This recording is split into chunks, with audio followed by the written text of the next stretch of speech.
ድሮ የነበርኩበት ቤት በቃ ምግብ ሳልጠይቅ ነው ምግብ የሚሰጡኝ። ኧረ እባክህ እውነት እምቢ ካልኩ እራሱ እናደዳለሁ። ኧረ እባክህ እውነት ወይ ጉድ! በቃ የማይሰጡኝ የለም። እንጀራ ጨረስክ እንጀራ ውሰድ ነው የሚሉኝ። እሺ ቤት ኪራይ እራሱ ደብቄ ካስቀመጥኩ ነው እንጂ አይወስዱብኝ። ብሩን ቢራው አይቀበሉም። ኧረ እባክህ ኧረ በጣም ደግ ናቸው። ደግ በቃ ለምን እዛ አትሄድም ታዲያ? ቤቱን ፈልገዋለሁ እኮ ይሄኛው ለምን ሄደህ እዛ አትገባም? እነሱ እንትን ነው ሰው በቃ ቤቱን እንትን አረጉ። ምን አረጉ? እኔ ተከራይቼ የምኖረውን በብቻው ሸጧት።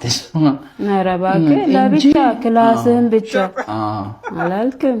እኔ እንግዲህ ለዛ ነው ስልሽ በቃ ወተት ራሱ እንደ ልብ ነው የምጠጣው። ኧረ እውነት አይ እዛ በቃ ጥሩ ሰዎች ናቸው እነሱ።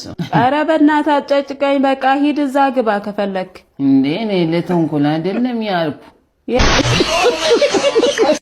ሊበላ ነበረ ተበላ ቤተሰብ